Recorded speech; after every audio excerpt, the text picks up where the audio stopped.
Bonjour à tous et merci de suivre ce 6h30. La validation des dates des examens à grand tirage et les consultations en cours en vue de la révision de la Constitution, ces questions ont été évoquées lors d'un conseil des ministres tenu hier. C'était dans l'après-midi au palais présidentiel. La révision de la liste électorale, c'est pour bientôt. Elle débute le 25 juin et prendra fin le 25 juillet prochain. Des informations sur cette opération ont été données hier aux représentants des partis politiques par des membres de la commission électorale indépendante. Hamza Diaby. C'est confirmé, la révision de la liste électorale cette année aura lieu le 25 juin prochain. La CEI, qui a entamé une vaste campagne d'information et de sensibilisation, l'a annoncé ce mercredi aux partis politiques. Elle durera donc un mois, soit du 25 juin au 24 juillet de cette année.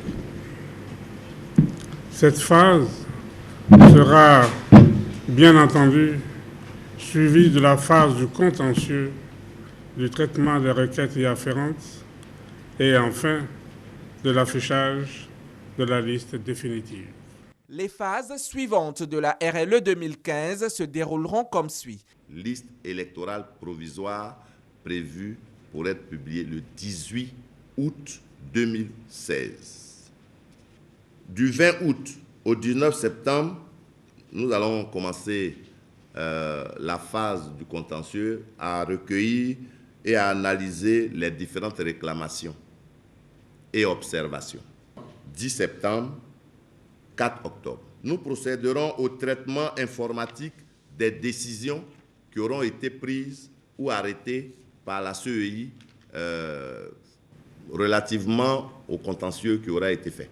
Nous finaliserons et validerons la liste électorale définitive le 6 octobre 2016. Ensuite, nous produirons et distribuerons les cartes d'électeurs du 7 au 22 octobre 2016.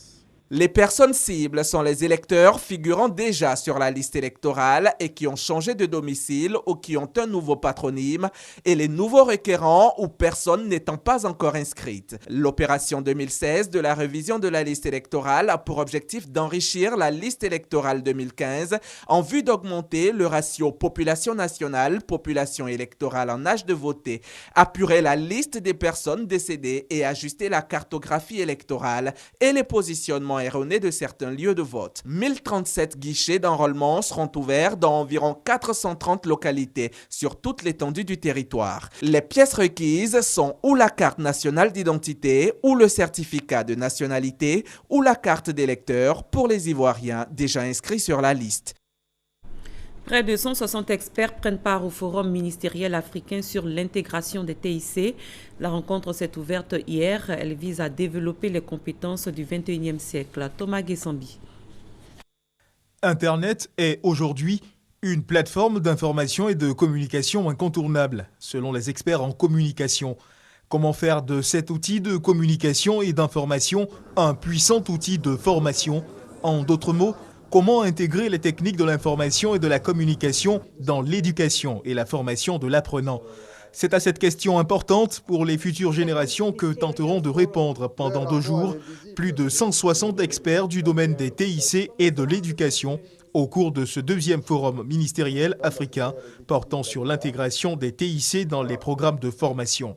La grande et noble ambition du président de la République de faire de la Côte d'Ivoire un pays émergent à l'horizon 2020 prend largement en compte l'intégration des TIC dans l'éducation et la formation pour sa réalisation. Cette politique s'inscrit d'ailleurs dans la vision de feu le président Félix Houphouët-Boigny qui disait à peu près ceci: si la Côte d'Ivoire a raté la révolution industrielle, elle ne doit pas rater la révolution informatique. Adapter l'école à l'univers de l'apprenant afin de tirer le meilleur de lui, voici la mission principale de ce forum. Il y a beaucoup d'espoir à placer dans les TIC, notamment dans l'éducation, en traitant l'ensemble du système. Nous avons exposé ici l'université virtuelle du Sénégal, dont le modèle est unique aujourd'hui en Afrique, puisque c'est une université virtuelle qui intègre ce que nous appelons des terminaux physiques, que l'on appelle les espaces numériques ouverts. Dans un monde en perpétuel mouvement, Les technologies de l'information et de la communication brisent les frontières, lèvent les barrières. Internet, ce portail ouvert sur le monde, semble être le moyen par excellence de révolutionner le cadre formatif durant ce 21e siècle. C'était un reportage d'Herman Guivet. La Chambre nationale des métiers de Côte d'Ivoire veut aider les artisans à financer leurs activités. Elle a donc signé une convention. La Chambre des métiers contribue à la promotion et au développement du secteur de l'artisanat. Elle favorise également le développement des entreprises artisanales. Issa Yeo, Aboussanougou. L'artisanat en Côte d'Ivoire occupe 40% de la population active. Mais ce secteur rencontre d'énormes difficultés pour sa promotion, mais aussi pour la commercialisation des produits artisanaux. Ces problèmes ne sont pas propres uniquement qu'à la Côte d'Ivoire. Plusieurs pays africains sont confrontés à la même situation. Pour faire face à ces problèmes communs, un comité de coordination pour le développement et la promotion de l'artisanat africain, CODEPA, est mis en place.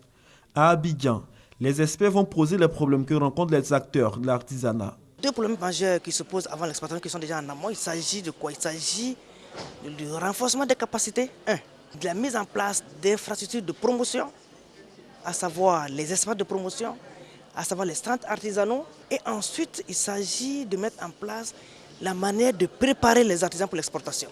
Le ministre ivoirien en charge de l'artisanat dit sa satisfaction aux représentants des 26 pays membres de la CODEPA. Il souhaite que 3 points essentiels ressortent des travaux.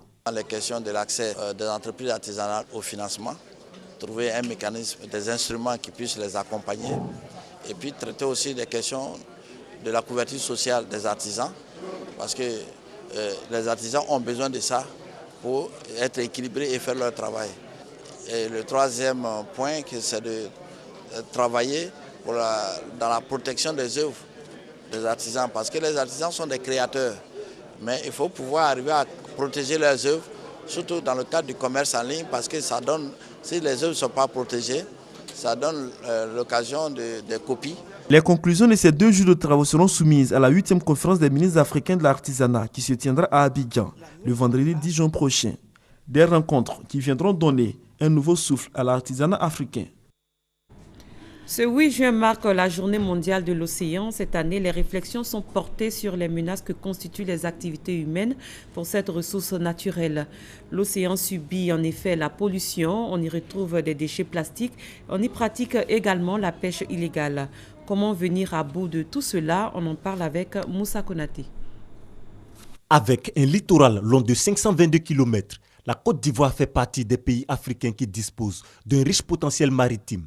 Cependant, certaines activités humaines telles que la pêche illégale, les dépôts de déchets plastiques constituent une grave menace. À cela, il faut ajouter l'avancée de la mer, une autre préoccupation des experts réunis pour proposer des solutions. Les scientifiques ont des résultats, ils ont des propositions de solutions et en échangeant avec eux, en interaction avec les différents acteurs, il peut ressortir de ces échanges un certain nombre de recommandations qui vont aider les décideurs à prendre les meilleures solutions innovantes et durables et de faire en sorte que l'océan soit protégé. La question de la protection de l'océan et de la mer demeure une problématique mondiale. Ce panel scientifique bénéficie du soutien des agences du système des Nations Unies. On peut avoir de très bonnes lois, une très bonne réglementation, mais si elle n'est pas mise en œuvre, ça ne va pas nous amener très loin. Donc, notre rôle de partenaire, c'est d'accompagner les gouvernements, c'est d'accompagner les différentes parties prenantes et notamment la recherche également, donc les scientifiques, dans les solutions aux problèmes. 71% de la surface de la Terre est recouverte par l'océan. Cette ressource naturelle fournit de l'oxygène et régule le climat. Le 8 juin marque la célébration de la Journée mondiale de l'océan, une occasion pour sensibiliser à une meilleure gestion de l'océan. La commission d'enquête de l'ONU sur les droits de l'homme en Érythrée a publié hier son 2e rapport annuel. Elle estime que le pays s'est rendu coupable de crimes contre l'humanité dans le cadre d'une campagne systématique et à grande échelle contre la population civile depuis 1991.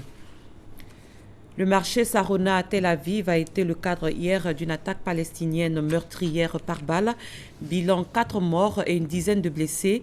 Les 2 auteurs de la fusillade, présentés comme 2 cousins palestiniens, ont été arrêtés. L'un d'eux a été blessé. En France, un arrêté a été pris en Conseil des ministres hier pour des communes sinistrées par les inondations dans 16 départements. Un premier arrêté interministériel a reconnu l'état de catastrophe naturelle dans 182 communes. Kader Ouattara, Hugues Vebli. Cet arrêté de catastrophe naturelle a fait suite aux inondations exceptionnelles qu'a connues la France la semaine dernière. Il a été pris ce mercredi à l'endroit de 782 communes situées dans 16 départements. Cette décision permettra aux habitants des communes concernées d'être rapidement indemnisés par les compagnies d'assurance. À compter de l'apparition de cet arrêté, les assurés ont jusqu'à 10 jours pour adresser leur déclaration de sinistre à leurs assureurs, qui ont quant à eux 2 mois pour verser une avance et 3 mois pour indemniser intégralement les victimes. Le ministre de l'Intérieur, Bernard Cazeneuve, a indiqué que cette première liste de communes sera complétée dans les jours qui viennent. 958 dossiers ont été examinés, il reste 138 dossiers à examiner qui le seront la semaine prochaine. Et par conséquent, nous sommes dans la tenue des engagements qui avaient été pris par le président de la République et le Premier ministre. Par ailleurs, un fonds d'urgence de 30 millions d'euros destiné aux sinistrés ayant des besoins urgents a été débloqué. La gestion de ce fonds a été confiée au préfet. À ce stade, l'Association des assureurs a évalué le montant final des dommages assurés occasionnés par les inondations à un montant compris entre 900 millions et 1,4 milliard d'euros. Hillary Clinton est devenue mardi soir la première femme candidate à l'élection présidentielle. Elle a remporté les primaires démocrates. Hillary Clinton rentre ainsi dans l'histoire, elle qui pourrait devenir également la première femme à entrer à la Maison-Blanche si elle parvenait à rassembler les démocrates. Sylvie Toury. Son ticket pour l'investiture démocrate, elle l'a arraché ce mardi, ou peut-être bien avant. Mais une chose est sûre, à l'issue du dernier Super Tuesday, Hillary Clinton franchit la barre des délégués nécessaires pour briguer la magistrature suprême. Vos efforts nous ont donné une solide majorité des votes, des victoires dans la majorité des primaires et après ce soir, la majorité des délégués. Une victoire historique. Pour la première fois, une femme pourrait diriger les États-Unis, le pays le plus puissant au monde. Si l'ex-première dame a réussi à se défaire de son challenger, Bernie Sanders, sur le chemin qui mène à la Maison-Blanche se dresse un autre obstacle et non des moindres, le candidat républicain Donald Trump, qui a réussi à déjouer tous les pronostics et la candidate démocrate en est consciente. Nous pensons que nous sommes plus forts ensemble. Les enjeux de ces élections sont élevés et le choix est clair. Donald Trump a un tempérament inadapté au poste de président et de commandant en chef. Le chassé-croisé observé entre les 2 candidats lors des primaires fait désormais place à un duel. Le sprint final pour la Maison-Blanche s'annonce épique. En sport football, c'est désormais officiel. Eric Bailly a été recruté par le club Manchester United sous l'ère José Mourinho pour 40 millions d'euros, soit plus de 26 milliards de francs CFA. Le défenseur central de formation a disputé 34 matchs cette saison avec Villarreal. Il a paraphé un bail de 4 saisons chez les Red Devils avec une option pour étendre cette durée de 2 années supplémentaires. C'est la fin de ce 6h30. Merci de l'avoir suivi. Très bonne journée de travail à tous et à toutes. À bientôt.